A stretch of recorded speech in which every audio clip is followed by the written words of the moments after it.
Dari tahun ke tahun, kasus kejahatan penghilangan nyawa terhadap sesama umat manusia terus berkembang. Bahkan modusnya pun sudah semakin canggih. Salah satu kejahatan luar biasa yang melibatkan kartel-kartel narkoba. Mungkin saja selama ini kita melihatnya dari layar kaca saja. Namun, hal tersebut pernah benar-benar terjadi di Sulawesi Selatan, tepatnya di kota Makassar. Kasus ini melibatkan orang ini. Ia bernama Akbar Daeng Ampuh. Ia merupakan seorang narapidana yang menekam di lembaga permasyarakatan kelas 1 kota Makassar. Di dalam penjara, ia merupakan seorang narapidana yang cukup spesial. Saking spesialnya, bahkan ia sampai-sampai dipindahkan dari sel biasa ke sel isolasi atau sel tahanan khusus. Dengan kaki dan tangannya terikat dengan rantai yang cukup besar. Di dalam sel itu, ia hanya ditempatkan berdua saja dengan seorang yang tak kalah spesialnya dengan Mas Akbar. Ia tinggal bersama Iwan Lili. Kenapa Mas Akbar Daeng Ampuh spesial? Dan kasus apa yang membuatnya sangat dijaga dengan ketat oleh para petugas lapas? Begini kisahnya.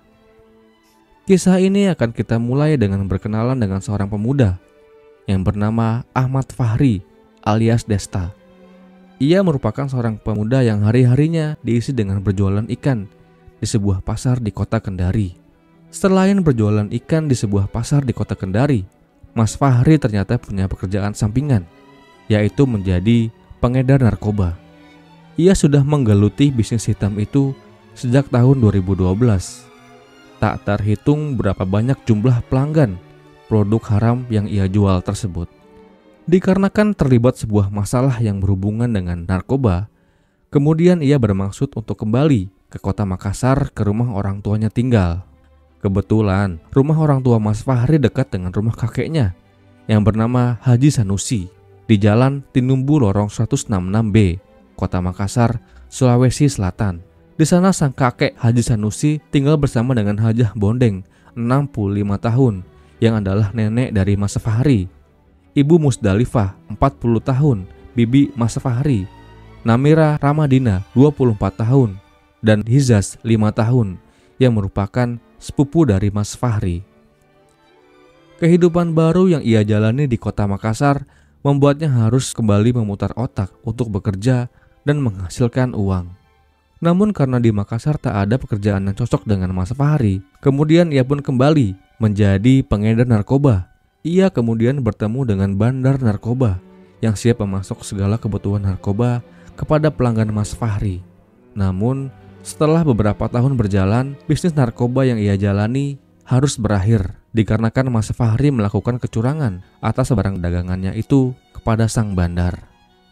Berakhirnya hubungan Mas Fahri pada tahun 2018 dengan sang bandar membuat mata pencaharian Mas Fahri kemudian tertutup.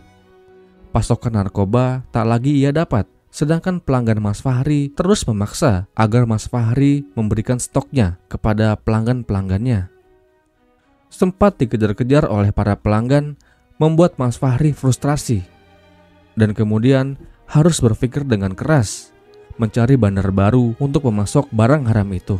Suatu hari Mas Fahri mengunjungi salah satu temannya yang bernama Iwan Lili yang saat itu berusia 22 tahun.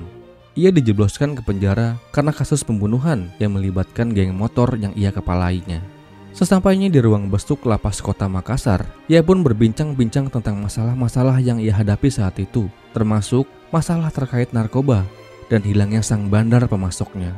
Mas Fahri galau karena kehilangan sang bandar. Kemudian Mas Iwan Lili mengenalkannya dengan Mas Akbar Daeng Ampuh, yang Mas Iwan kenal sebagai napi dengan segudang talenta. Perkenalan tersebut menghasilkan sebuah kontrak kerja baru, sebuah pekerjaan yang akan memenuhi segala kebutuhan narkoba di kota Makassar. Kontrak baru tersebut didalangi oleh Mas Akbar sendiri sebagai bandar dan Mas Fahri sebagai pengedarnya. Sebuah pertanyaan kemudian muncul, yaitu bagaimana cara Mas Akbar membantu peredaran narkoba di luar lapas, sedangkan raga ia berada di dalam penjara. Mari kita mengenal lebih dekat dengan Mas Akbar Daeng Ampuh, kartel narkoba asal kota Makassar ini. Mas Akbar adalah anak kelima dari 8 bersaudara dari pasangan Sanggur Daeng Kati. Ia merupakan seorang pemuda yang hidupnya penuh dengan problematika. Banyak kasus kejahatan yang telah ia cetak. Mas Akbar memulai debut pertamanya menjadi penghuni lapas Makassar ketika ia masih berusia 22 tahun pada tahun 2014. Ketika itu ia terlibat dengan kasus penghilangan nyawa seseorang. Selain itu, Mas Akbar pun terjerat kasus narkoba dan penyerangan terhadap tugas sipir di penjara. Total vonis yang ia terima adalah 12 tahun penjara. Selain dikenal sebagai napi yang cukup disegani oleh para penghuni lapas, Mas Akbar juga dikenal sebagai orang yang tak kenal ampun kepada siapapun orangnya yang membuat susah hidupnya. Terbukti Mas Akbar pernah menyerang petugas sipir karena alasan yang sangat sepele. Saking seringnya membuat onar dalam penjara, Mas Akbar sampai-sampai pernah berpindah lapas sebanyak 7 kali. Mulai dari lapas kelas 2 Maros, lapas kelas 1 Gunung Sari, lapas kelas 2 Watampone, lapas kelas 2 Palopo, dan pada tahun 2018 kembali lagi ke lapas kelas 1 di kota Makassar. Mas Akbar merupakan narapidana yang sangat punya pengaruh yang besar dalam lapas maupun di luar lapas. Mas Akbar juga merupakan gembong narkoba yang bisa dengan mudah mengendalikan peredaran narkoba di kota Makassar dan sekitarnya. Mas Akbar memiliki banyak sekali anak buah di dalam maupun luar penjara. Dan gilanya, dalam mendalangi bisnis narkobanya dari dalam sel, Mas Akbar menggunakan handphone yang ia miliki. Handphone itu ia dapatkan dari seorang wanita cantik asal Jakarta yang bernama Diah Tiffany Elsinta, yang secara sembunyi-sembunyi menyelundupkan ponselnya kepada Mas Akbar ketika ia berkunjung untuk membesuk. Belakangan, aksinya pun ketahuan oleh para sipir dan nama Diah Tiffany Elsinta pun kemudian di-ban dan dilarang untuk membesuk kembali Mas Akbar dalam penjara. Dengan ponsel itulah Mas Akbar bisa melakukan segalanya dari balik sel. Dalam sel ia pun pernah live Facebook sambil memperlihatkan uang-uangnya, serta dalam siaran langsung di Facebooknya itu ia juga bisa memperlihatkan sajamnya berupa badik yang ia miliki. Terlihat, ia pun juga memiliki 2 buah handphone saat itu. Segala keburukan Mas Akbar tidak membuat sang istri yang bernama Tika tidak berpaling dari pesona Mas Akbar. Bahkan, anaknya pun yang berusia 5 tahun itu sangat mencintai ayahnya. Dari hal itulah yang membuat Mas Fahri semakin percaya dengan sepak terjang Mas Akbar sebagai kartel narkoba yang piawai. Maka Mas Fahri pun senang menerima kontrak kerja dengan Mas Akbar saat itu. Suatu hari Mas Akbar menghubungi Mas Fahri untuk mengantarkan sebuah paket yang berisi barang haram itu. Barang haram itu akan dikirimkan kepada seseorang pelanggan Mas Akbar yang berada di kota Makassar. Bang Akbar pun memberi pesan agar berhati-hati karena barang haram itu adalah barang yang cukup mahal. Dan apabila sudah menyelesaikan transaksinya, harap uangnya dikembalikan kepadanya melalui seseorang yang ia tunjuk. Singkat kata, setelah selesai dengan transaksinya, Mas Fahri tidak begitu saja memberikan uang tunai sejumlah 10 juta itu kepada seseorang yang telah ditunjuk oleh Mas Akbar. Kemudian, uang hasil penjualan barang haram itu ia pakai untuk berfoya-foya, pesta-pesta, dan mabuk-mabukan tanpa terasa, hingga uang itu habis tak tersisa lagi. Berkali-kali Mas Akbar menghubungi Mas Fahri melalui handphone. Telepon tak diangkat, SMS tak dibalas, membuat Mas Akbar semakin marah besar. Tampak tidak ada itikat baik dari Mas Fahri untuk mengembalikan uang tersebut. Sebagai orang yang punya pengaruh besar, kemudian suatu hari Mas Akbar pun berbicara kepada Mas Iwan Lili yang merupakan teman Mas Fahri. Sebab dari dialah Mas Akbar kenal dengan Mas Fahri. Mas Akbar pun mengancam untuk menghabisi nyawa istri dan anak Mas Iwan Lili jika ia tidak bisa menagih utang yang terhutang dari Mas Fahri. Kemudian Mas Lili menghubungi teman-temannya yang masih bisa terhubung dengan dia di penjara. Ia pun memerintahkan teman-temannya itu untuk menagih hutang narkoba yang dimiliki oleh Mas Fahri kepada Akbar Daeng Ampuh.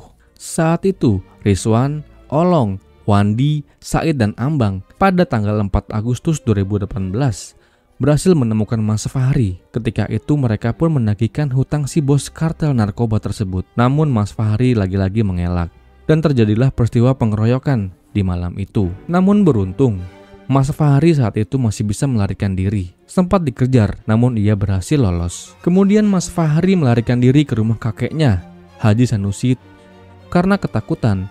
Kemudian ia pun mengunci pintu dan pagar rumah kakeknya. Rombongan anak buah Mas Akbar pun terus mengikuti kemana larinya Mas Fahri saat itu. Hingga akhirnya mereka berkerumun di depan rumah kakek Mas Fahri. Orang tua Mas Fahri yang tinggal tak jauh dari rumah kakeknya kemudian bertanya kepada orang-orang yang berkerumun itu.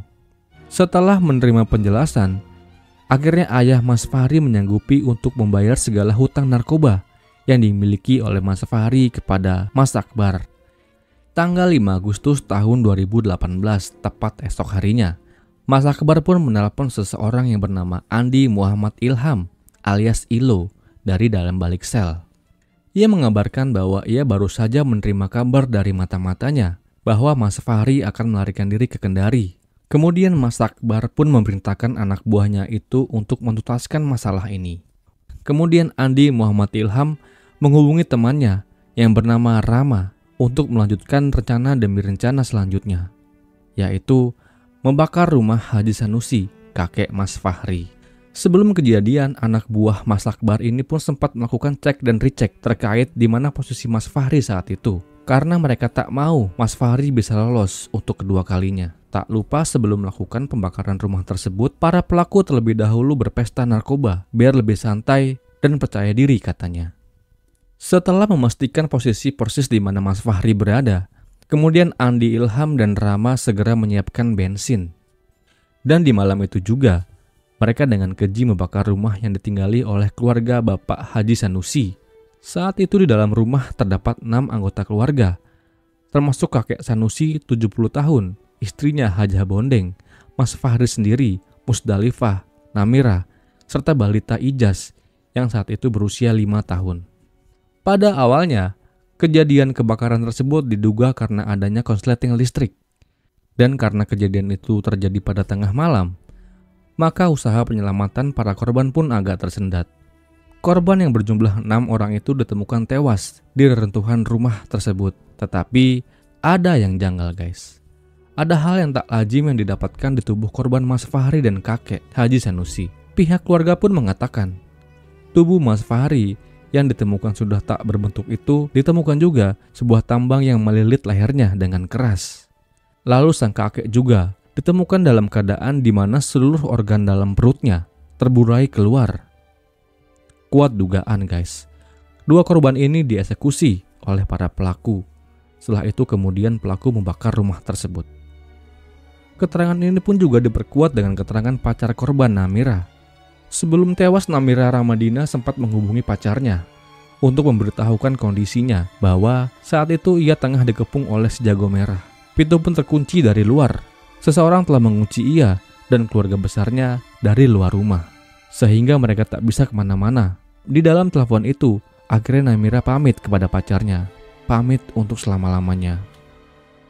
Sempat terlihat juga oleh para tetangga ketika api sedang berkobar. Warga sempat melihat beberapa orang yang melompat dari jendela. Saksi mata itu mengira bahwa orang tersebut adalah Mas Fahri. Ternyata bukan. Orang itu kemudian melarikan diri. Pembakaran ini karena almarhum Fahri tidak membayar narkotik yang diambil dari tersangka Akbar dan Ampuh sebanyak 6 paket. 9 paket. Sebanyak 9 paket. Polisi kemudian memeriksa segala keterangan dari para saksi, termasuk keterangan sekecil apapun dari pihak keluarga korban. Pihak keluarga mengatakan bahwa salah satu korban tewas, yaitu Mas Fahri, memiliki masalah hutang piutang narkoba dengan seseorang yang sebelum kejadian selalu mondar-mandir di sekitar rumah dan beberapa kali menanyakan posisi Mas Fahri saat itu. Polisi pun kemudian satu persatu berhasil menangkap pelaku pembakaran rumah Haji Sanusi yang menewaskan 6 orang itu. Sebelumnya polisi berhasil menangkap 5 orang pelaku pengeroyokan korban Mas Fahri saat itu, yaitu Rizwan, Olong, Wandi, Said, dan Ambang. Dari keterangan pelaku kemudian polisi menangkap Andi Muhammad Ilham alias Ilo dan Rama di tempat yang berbeda. Karena dalam proses penangkapan pelaku sempat melawan, tak lupa polisi menghadiahi mereka dengan timah panas di kakinya. Semua pelaku mengaku bahwa otak pembunuhan berencana ini adalah kartel narkoba yaitu Mas Akbar Daeng Ampuh yang saat itu masih di penjara. Setelah itu, polisi mengumpulkan mereka menjadi satu dan meminta keterangan terkait aksi kejam tersebut. Pemeriksaan secara intensif pun dilakukan. Dikarenakan Mas Akbar dan Mas Iwan Lili terlibat dalam kasus besar ini, maka keduanya dipindahkan ke ruang isolasi dengan memberikannya rantai di kedua kaki dan kedua tangan pesakitan ini. Mas Akbar yang saat itu masih menjalani masa tahanan yang rencananya akan segera bebas pada tahun 2026, nampaknya akan mengalami perpanjangan kontrak masa tahanan atau tinggal lebih lama lagi dalam penjara. Saat itu Mas Akbar terancam dengan hukuman seumur hidup dan hukuman mati. Bahkan pihak lapas pun berencana memindahkan penjara Mas Akbar ke Nusa Kambangan di Tamakerja Cilacap Selatan, Cilacap, Jawa Tengah. Sebuah penjara untuk penjahat kelas kakap, guys. Namun, tidak sampai dijatuhi hukuman mati atau dipindahkan penjaranya.